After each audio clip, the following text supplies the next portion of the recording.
in the turbulent times. What would you say Nigeria has made of itself these past 57 years? Well, first of all, happy independence to all of you, and I am back home. 57 years is a long time. We really have not achieved much. We used to have one tiny winning road on Ikorodu Road. Now it's 8 lanes. The road to Ibadan now being dualized and all that. We had at Independence one university there in Ibadan. Now we have about 135 universities. Even though their standards are not what we expect it to be, but it can be lower than what it is now, so it's bound to continue to improve. We also have... Are you sure of that? Oh, it will continue to improve, definitely. That's not. They've been dropping. We have been dropping in the world university rankings. Really? We're not even in the rankings. I agree with you. But definitely, by the time you finish what you're doing now in the country, everybody talking about restructuring and so on, you probably get there. But in the meantime, all right, television stations. In those days, we had only one NTA, plus WNTV, which became NTA as well.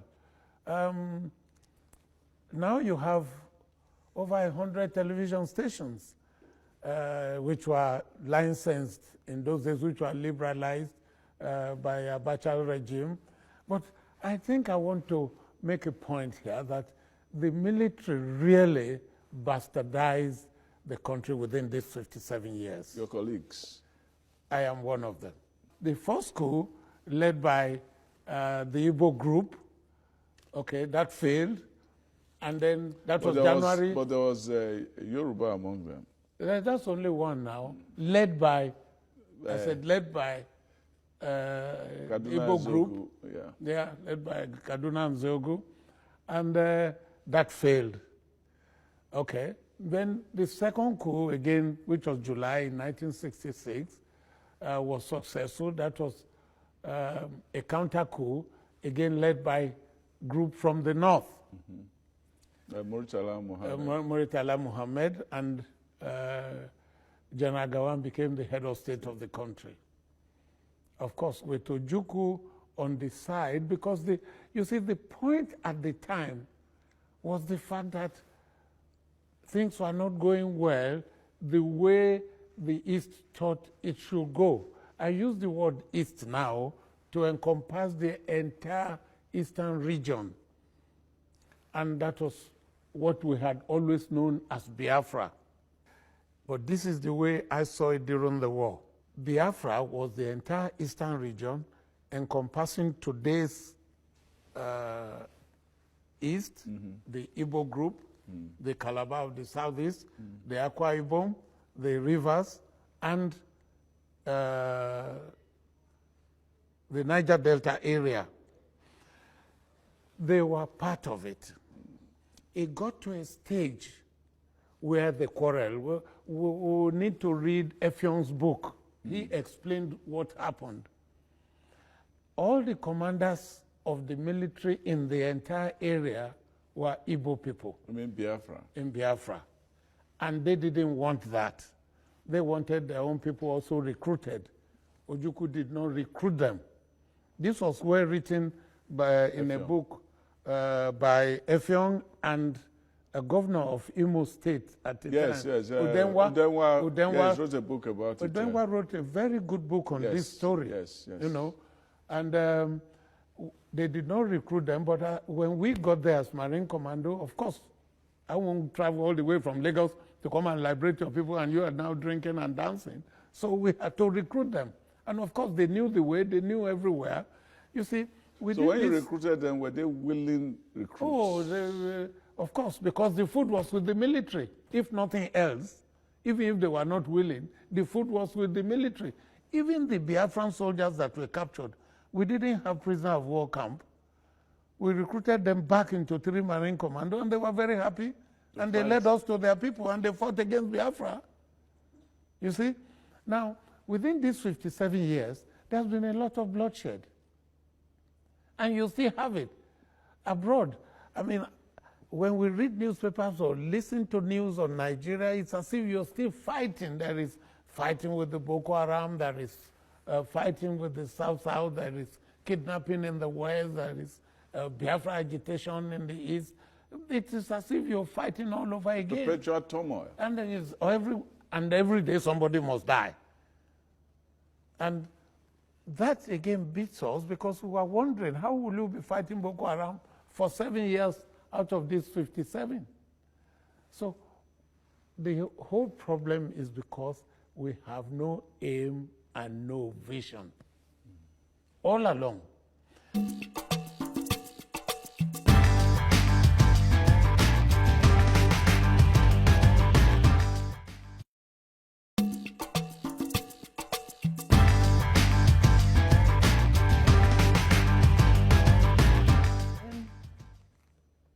Let's look at the military part of it, which is my own constituency. The second coup was by somebody from the north. You people always believe that everybody from the north is Hausa. That's not true. Muritala's father was said to have come from Auchi. Auchi, yes. But he grew up in Kano.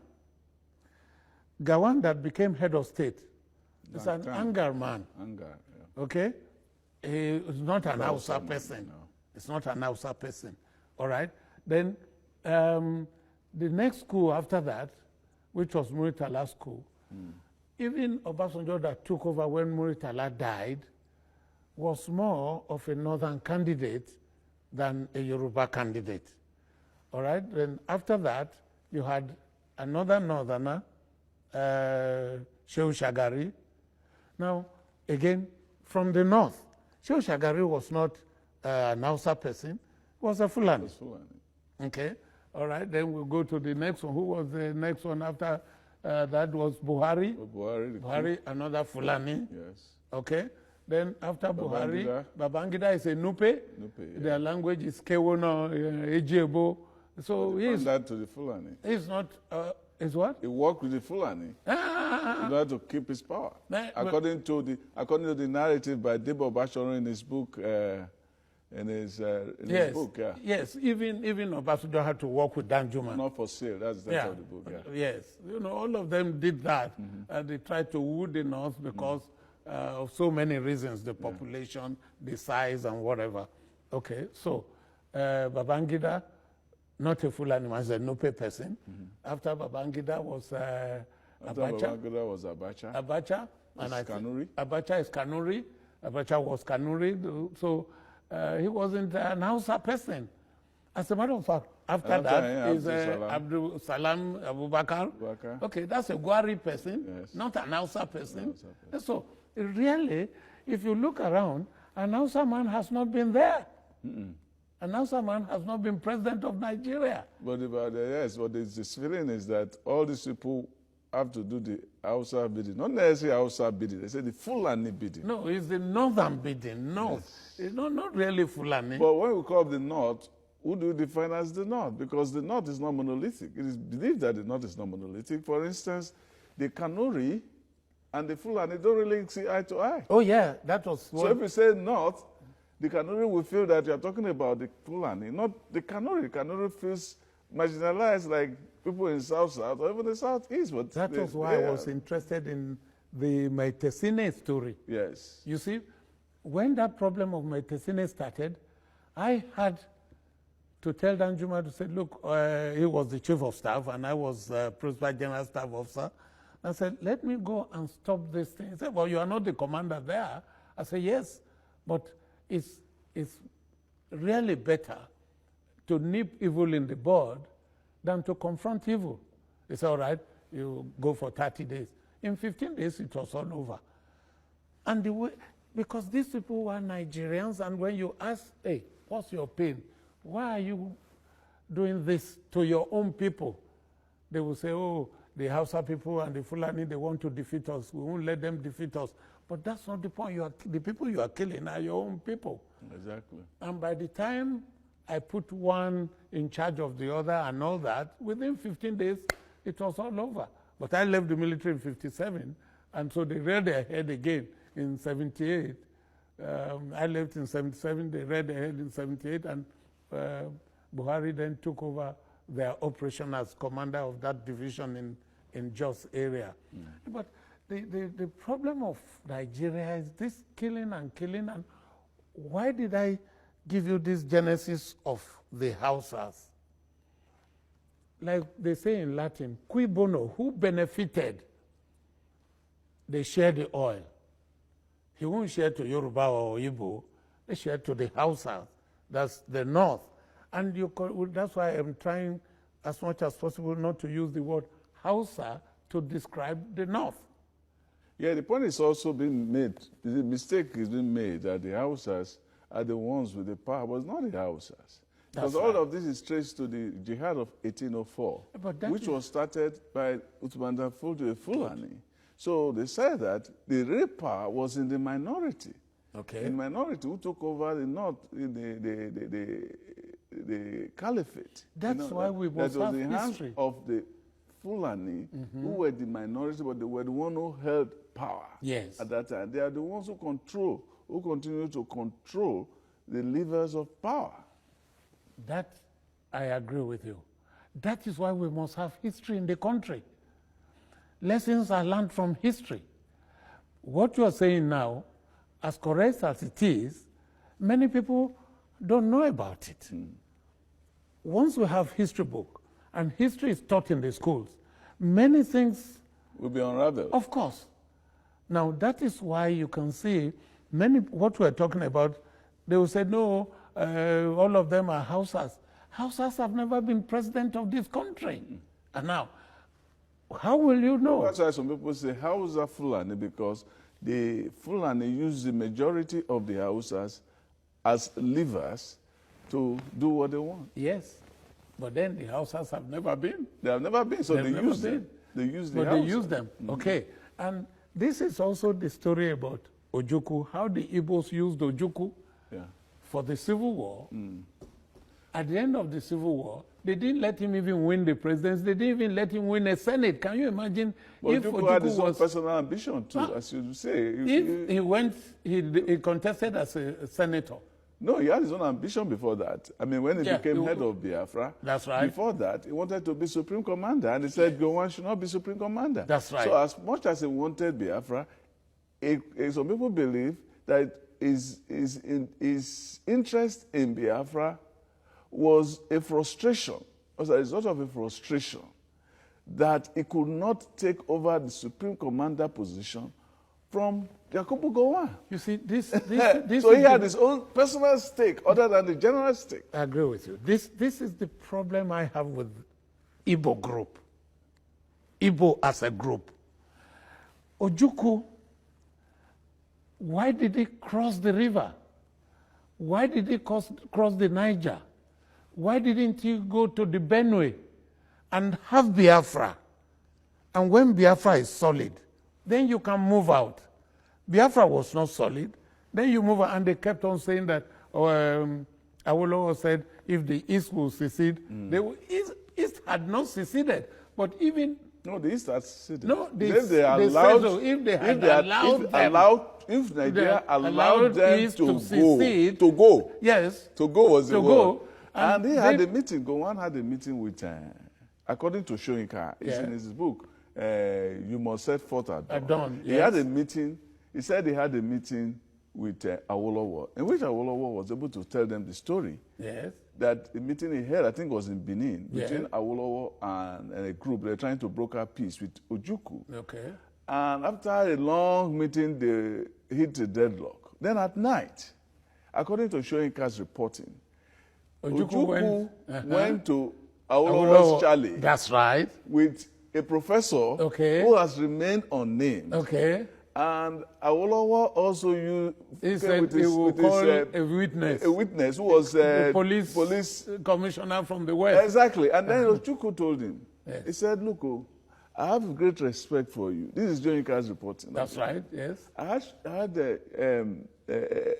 great respect for you. Okay. That is why I have to tell you this. Yes. We have already decided on Biafra. Yes. We are going. There is nothing that can be done Yes. to stop it. Yes. Then Ojukwu will try to extract a pledge from Ojukwu that, well, do me a favor. Do me a favor. That's right. When the date you are about to do it, please let me know. It would be naive of Ojukwu to have gone to the Awolowo and said, tomorrow we are going to declare. No, but he said, but he did not. Awati law. Awati law. He said in Yoruba. He said in Yoruba, Awati yes, law. Awati law. Awati law. Yes. Ashoyinka said he met the professor, who he still didn't name, in the US, and he confirmed everything that Awolowo told him. Okay. And he asked, Shoyinka said he asked Awolowo, why did he extract that pledge? He said he wouldn't tell Shoyinka, and that the police commissioner was not going to tell Shoyinka the reason either why he wanted that pledge from him. Okay. But clearly, at that time, there was nothing the West could have done. Because they wanted to do anything because they were already surrounded.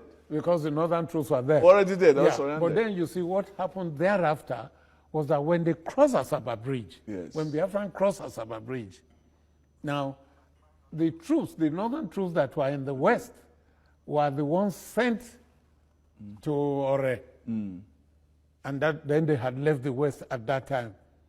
So you see, the story is so simple, but everybody, because there's this problem with history lessons in the school and curriculum, people now tell their own side of the story. And we're not doing enough research. There's still more facts to learn about that period. Right, that's right. Up to today, people are still doing research on the American Civil War, coming up with But in our own case, you see, what our leaders then, of course, the leaders, they said, oh, we don't want to remember the Civil War.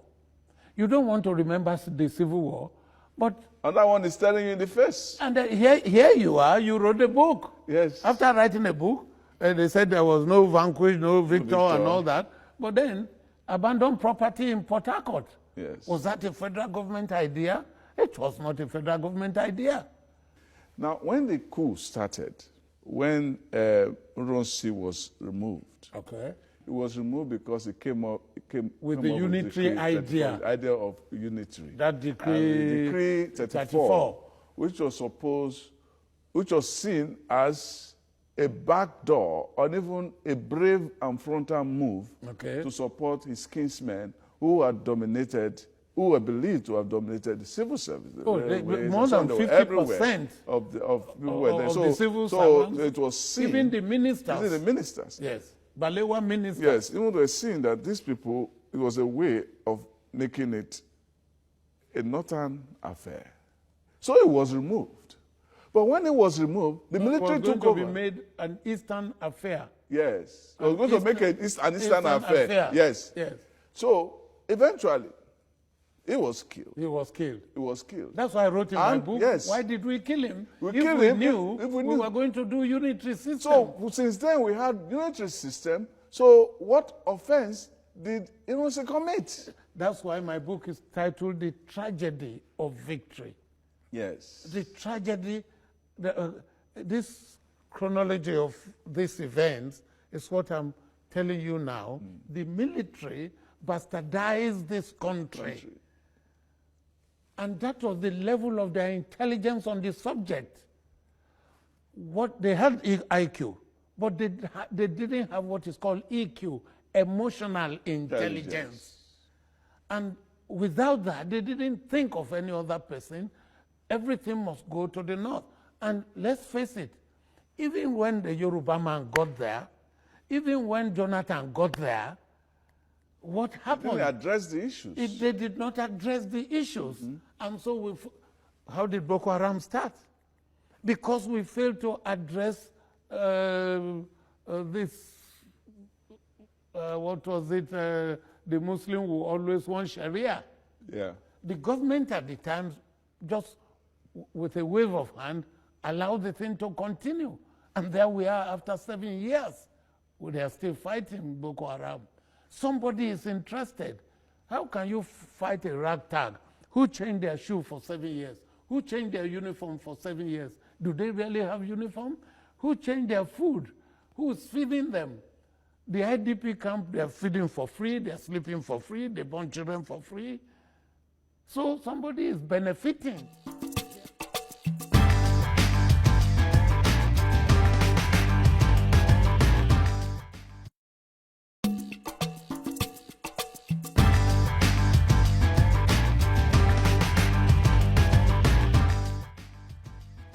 The ammunition used by Boko Haram, who is supplying that? All these issues are what we need to address. They are rooted in the fact that we have a militarized history. Yes. But this militarization itself is rooted in oil.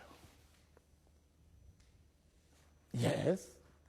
To the extent that the revenue policy in the country gave very little to the federal at the beginning. That was pre-military coup. Yes. And immediately the military took over, I discovered that there was a lot of preponderance of oil and wealth from oil. Okay. The power started going to the center in terms of resources. Okay. And so the state started having little. That is the root of our having 50-something% in the center, and then the states sharing less than 45. You see, Sam, the point you're raising now, we will end up for you to see why some of the officers resigned from the army. I resigned from the army. Akinade resigned from the army. It was always this argument. Why will you do it this way and not this way? For instance, the issue of oil. We had the pyramids of granules and the cotton, we had the cocoa, we had palm oil in the east, and all that. Now, why will you then say that the oil, the money coming from oil, should now be distributed that way? It's like giving you fish. When that fish is not there or you are not there, what do you eat? We should teach you how to fish.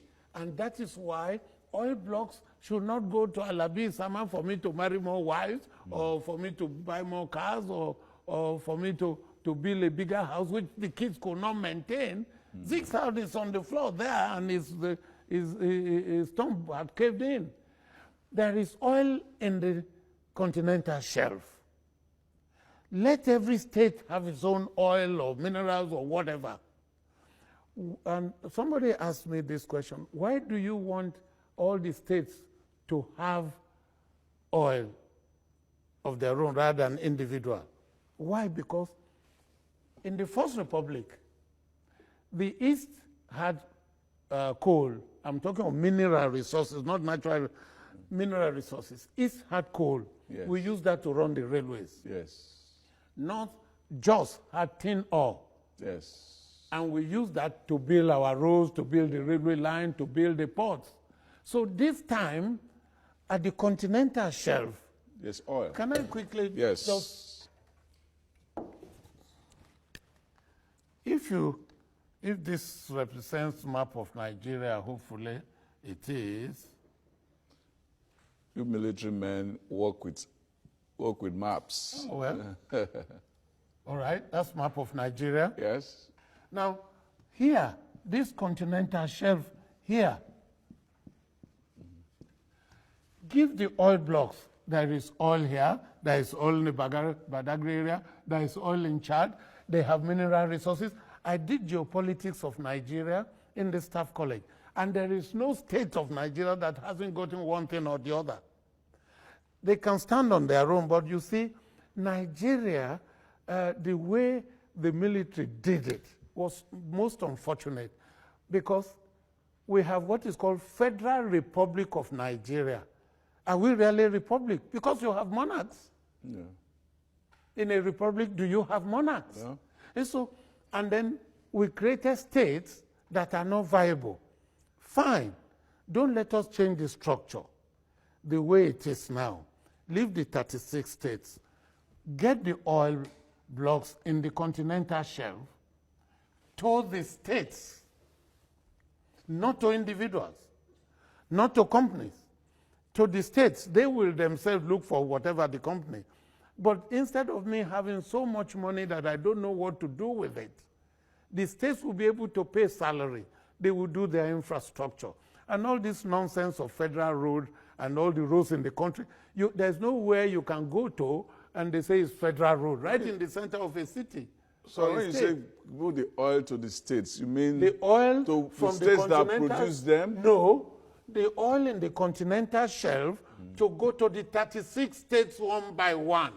In what way? How do you share them? How do you give them to individuals right now? No, they give them oil blocks. That's all the oil blocks we're talking about. Okay. The oil blocks should be given to each state of the 36 states. And the federal government also. But each mineral, as it is in each state, why am I giving the but question? Some people will say it is not fair because... Why is it not fair?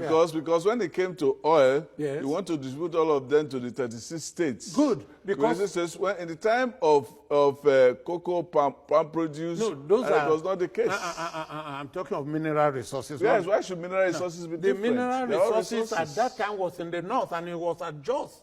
Was at Jos? The only mineral resource in the country was at Jos, and the one at Enugu was coal. We used to run the railway. Yes. The tin ore in the north was used to build the ports, to build the roads, to build the railways. So we had used that money also to build Nigeria. For everybody. So now that we have oil, let every oil block remain with the state as the oil block and divide the one in the continental shelf to the 36 states all over again. That is the point that I am making. And the reason is because we had used the money from the north, we had used the money from the east. Look, the West was the best at the time. They had no mineral resources, but they were resourceful. And that in any country, what makes the country a good country, a successful country, it's not because of its mineral resources, it's because they are resources. It's intellectual resources. But that's all, it's the intellectual resources. Like the greatest importer of and producer of chocolates is Switzerland. Right? Look at all our factories. They have all collapsed. Leland collapsed in Ibadan. Esther collapsed in Bauchi. Nitel collapsed. There's so many of them. So many of them. Rubber, shipping line. The rubber, what do you call it? Dunlop. Dunlop collapsed. Leonard Shoe. Yes. Shipping line. Nigerian Airways.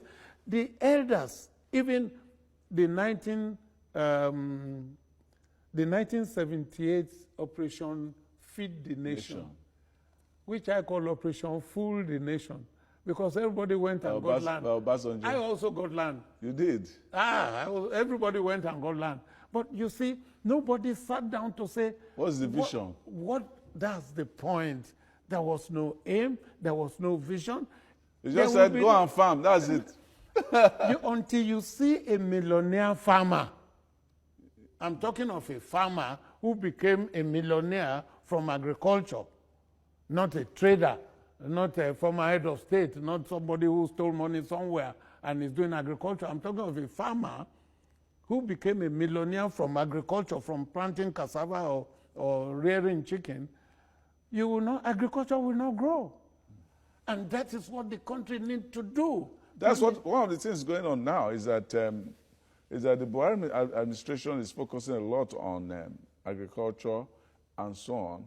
But we want to know what the vision going forward. How do you integrate that to jobs, to factories, to industries? And so we're still waiting for that. You see, let me move quickly from, because agriculture, that to me needs to be looked into. It's not just planting cassava, your fertilizer, your tractors, your inputs, all the chemicals.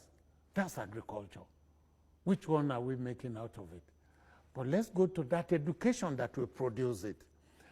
The British had education policy that all their slaves, I'm talking of policy now, all their slaves and colonies and so on will speak English. I'm speaking to you in English. Our generation will continue to speak in English. Boko Haram guys came out, they left them somewhere in Kaduna, we were told. Why? Because you want them to speak in English. Yeah. Why would they speak English? Sardauna sent over 500 women around Iraq, Iran, for Afghanistan, Pakistan to go and learn how to make Persian carpets. They came back and made beautiful Persian carpets. Where are they? Everything collapsed, all in the name of oil that went to individual pockets. And when you talk about education, what is our education policy since independence? Is it to speak English?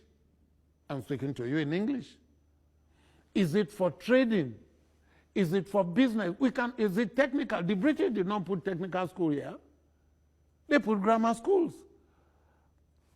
King's College had a party for their 108 years of establishment, and CMS Grammar School as well. All of them, they were grammar schools. Mm-hmm. There were no technical schools. That's why we cannot make toothpick. Now, therefore, what is our own education policy? Since independence, do we have any?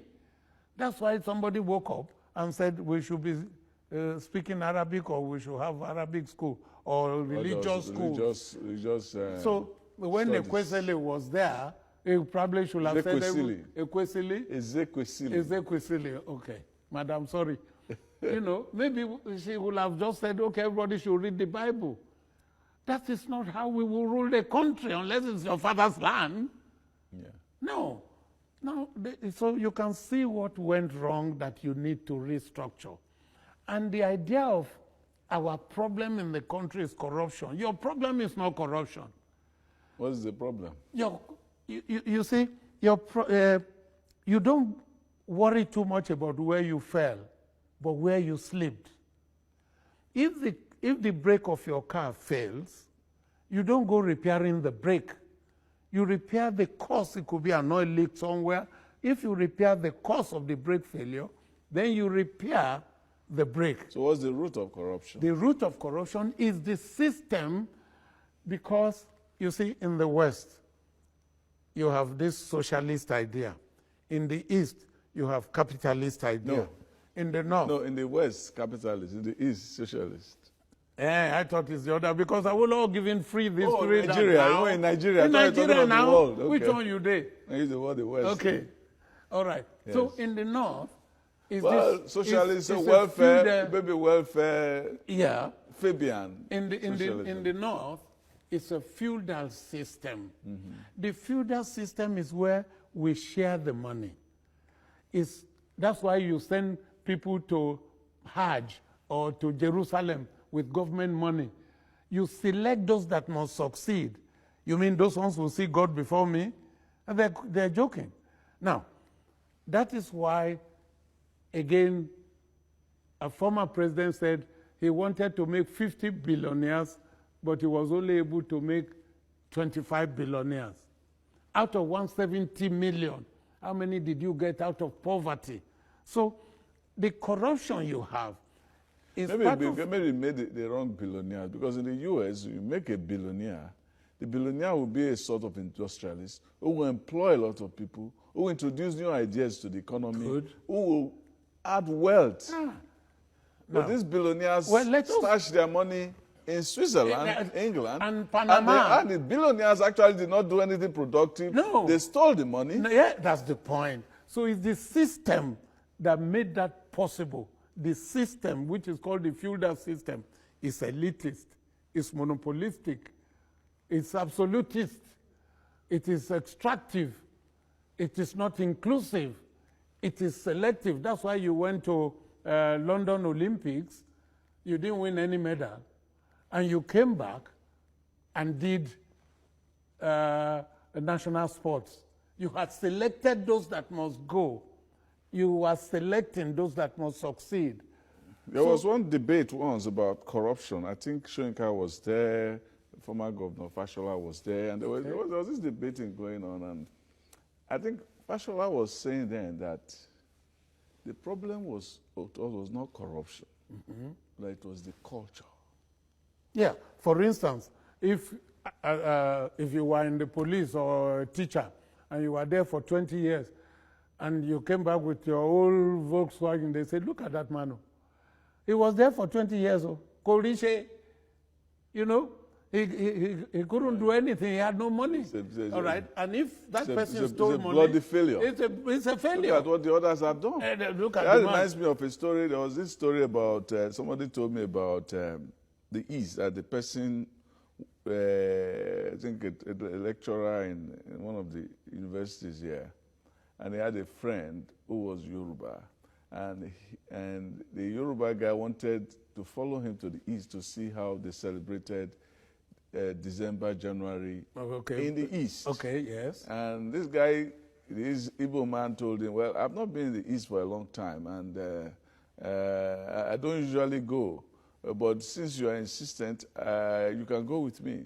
So he drove all the way east. And when he got there, the father welcomed him, you know, half-heartedly, and then told him, what are you doing here?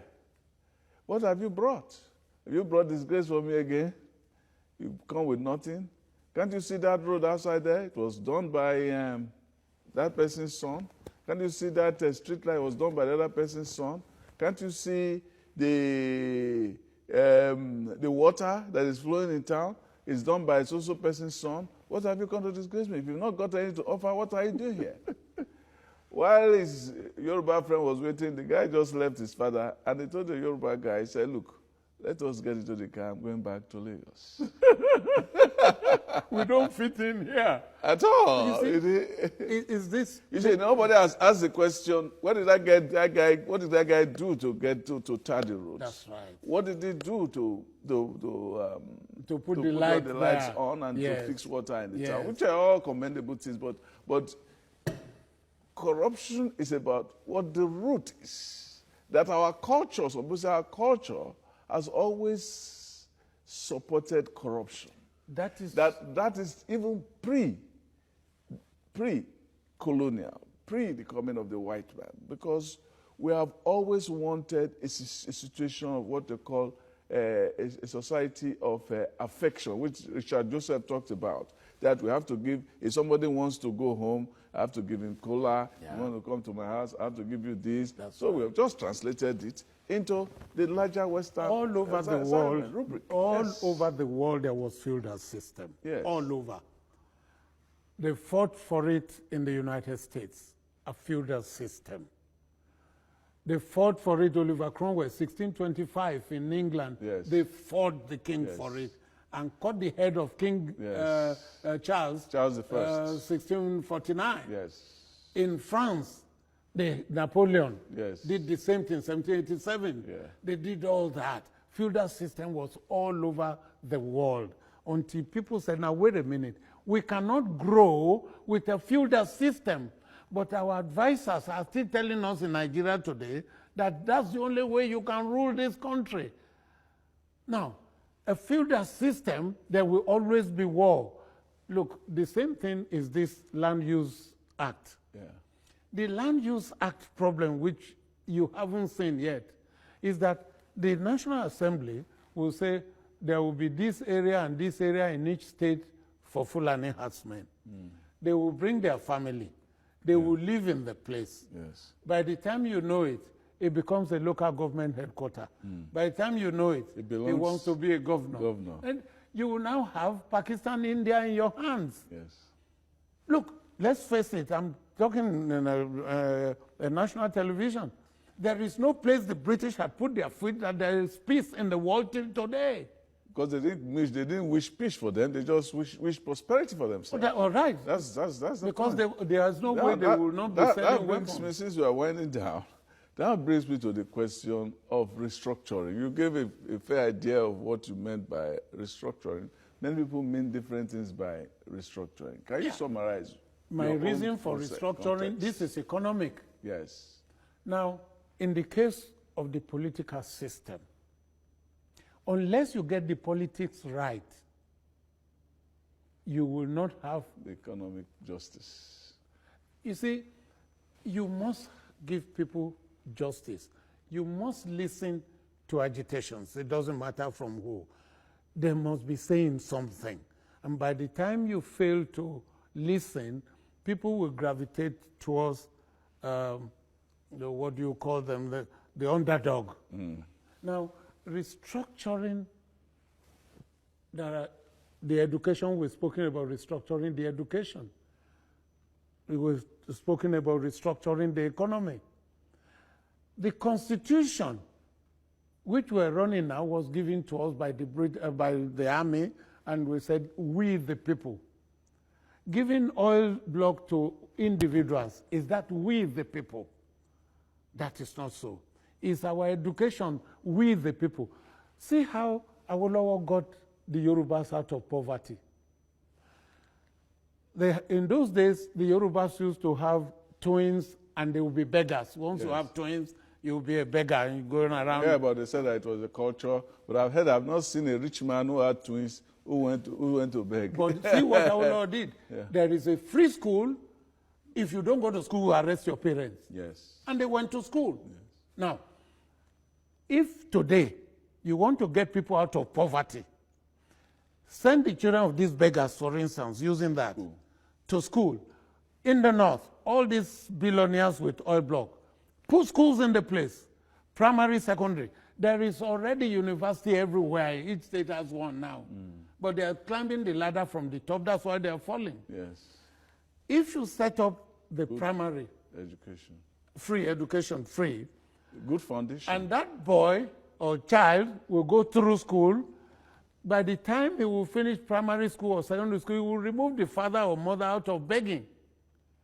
The number of beggars in the country today, in any village, name it, more than 50% are from the north. Yes. And the money is in the north. Yes. And the same thing you will see. That's a feudal system. It's a feudal system. And when all the truck pushers in Lagos, everywhere, in every village, more than 50% of truck pushers are from the north.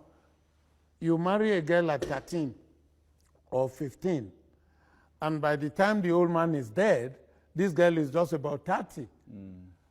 Didn't go to school, has no skill. That is if they hadn't given her a tier, which they call VVF. Yes. Okay, so, and has 4 children. How will the 4 children go to school? How will they go to school? How will the woman feed? They are trapped. So that's why you will see more beggars, despite the fact that the money is in the north, but there are more beggars in the north and more truck pushers in the north. The present National Assembly is not the one that will take you out into the next generation. Or the National Assembly, whose salaries are the highest in the world. Well, they didn't even publish that, but they wouldn't. They don't have the liver to do that. They bought vehicles of 36 million. That's in spite of the fact that they have, as Sagi has revealed, they have even about 10 million a month towards purchasing cars as part of their own emoluments. And they never drove on the roads. No. They flew from one town to the other, and the car is waiting. Yes. And they got 36. That 36 million at 18,000 minimum wage will pay about 22,000 people. And there are 3 senators. That's 6,000 people. Unemployment is the feudal system that created unemployment. Because if I let you get a job, how do I get the talk for my next election? Exactly. I have to, you see, when I was growing up in Ilorin in a Muslim society, we were supposed to have one rich person for 10 to 100 people. Yes. And I have the rich person. That's a feudal system. And they will have to eat under me. If I let them go to look for bow work, to you, of course they have to bow. And when I tell them to vote for that goat, they will vote for that goat. Or else they won't get the next meal. Yes. All these are what we need to restructure. Okay, we have had General Alabi Isama for the hour. He has told us a piece of his mind about our country. And thank you very much, General. And I think Pleasure. we'll invite you again before long Thank as the country continues to take care of its challenges. Thank you, sir. Happy independence to everybody. Thank you. And Same to to you. you.